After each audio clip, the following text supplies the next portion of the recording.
गुजरात प्रांत के काठियावाड़ क्षेत्र में समुद्र के किनारे सोमनाथ नामक विश्व प्रसिद्ध मंदिर में ये ज्योतिर्लिंग स्थापित है। पहले ये क्षेत्र प्रभासक क्षेत्र के नाम से जाना जाता था। यहीं भगवान श्री कृष्ण ने जरा नामक व्याध के बाण को निमित्त बनाकर अपनी लीला का संवरण किया था। यहाँ के ज्योतिर्लिंग की कथा का पुराणों में इस प्रकार से वर्णन है। दक्ष प्रजापति की 27 कन्याएं थीं। उन सभी का विवाह चंद्रदेव के साथ हुआ था, किंतु चंद्रमा का समस्त अनुराग व प्रेम उनमें से केवल रोहिणी के प्रति ही रहता था।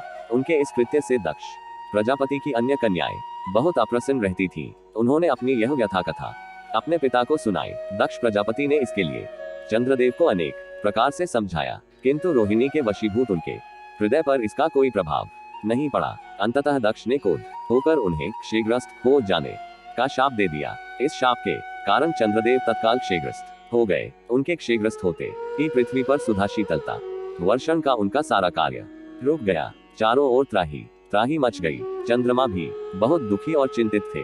उनकी प्रार्थना सुनकर इंद्रादि देवता तथा वशिष्ठ आदि ऋषिगण उनके उद्धार के लिए पितामह ब्रह्मा जी के पास गए। सारी बातों को सुनकर ब्रह्मा जी ने कहा, चंद्रमा अपने शाप विमोचन के लिए अन्य देवों के साथ पवित्र प्रभासक क्षेत्र में जाकर मृत्युंजय भगवान शिव की आराधना करे। उनकी कृपा से अवश्य ही इनका शाप नष्ट हो जाएगा और ये रोगमुक्त हो जाएंगे। उनके कथनानुसार चंद्रदेव ने मृत्युंजय भगवान की आराधना का सारा कार्य पूरा किया। उन्होंने घोर तपस्या करते हुए 10 करोड़ बार मृत्युंजय मंत्र का जप किया।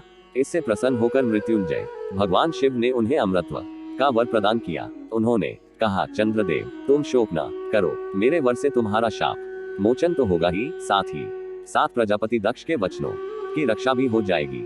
कृष्ण पक्ष में प्रतिदिन तुम्हारी एक एक कला क्षीण होगी, किंतु पुनः शुक्ल पक्ष में उसी क्रम से तुम्हारी एक एक कला बढ़ जाया करेगी। इस प्रकार प्रत्येक पूर्णिमा को तुम्हें पूर्ण चंद्रत्व प्राप्त होता रहेगा। चंद्रमा को मिलने वाले इस वरदान से सारे लोगों के प्राणी प्रसन्न हो उठे। सुधाकर चंद्रदेव पुनः 10 दिशाओं में सुधा वर्षण का कार्य पूर्ववत करने लगे। शाप मुक्त होकर चंद्रदेव ने अन्य देवताओं के साथ मिलकर मृत्युंजय भगवान से प्रार्थना की कि आप माता पार्वती जी के साथ सदा के लिए प्राणों के उद्धारार्थ यहाँ निवास करें।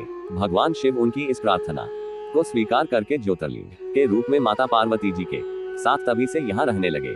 पावन प्रभासक क्षेत्र में स्थित इस सोमनाथ ज्योतिर्लिंग की महिमा महाभारत, श्रीमद् भागवत तथा स्कंद पुराण आदि में विस्तार से बताई गई है। चंद्रमा का एक नाम सोम भी है। उन्होंने भगवान शिव को ही अपना नाथ स्वामी मानकर यहाँ तपस्या की थी। अतः इस ज्योतिर्लिंग को सोमनाथ कहा जाता है। इसके दर्शन पूजन आराधना से भक्तों के जन्म जन्मांतर के सारे पाप और दुष्कृत्य विनष्ट हो जाते हैं। वे भगवान शिव और माता पार्वती की अक्षय कृपा का पात्र बन जाते हैं। मोक्ष का मार्ग उनके लिए सहज ही सुलभ हो जाता है। उनके लौकिक पारलौकिक सारे कृत्य स्वयमेव सफल हो जाते हैं। भारतीय उपमहाद्वीप के पश्चिम में अरब सागर के तट पर स्थित आदि ज्योतिर्लिंग श्री सोमनाथ महादेव मंदिर की छटा ही निराली है।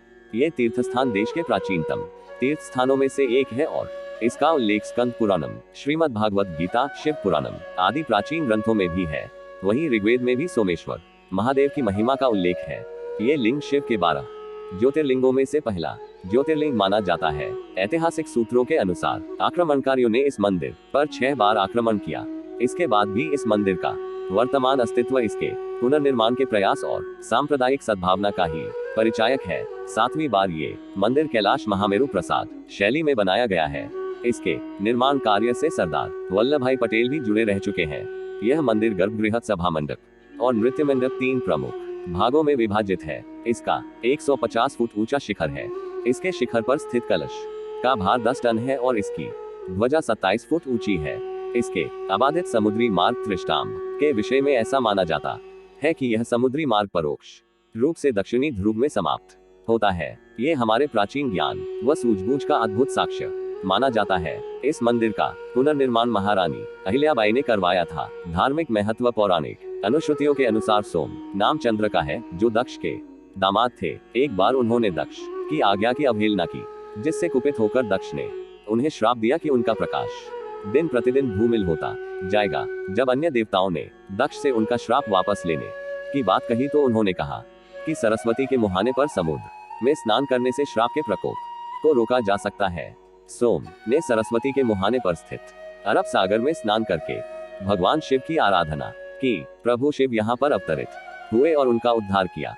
वह सोमनाथ के नाम से प्रसिद्ध हुए।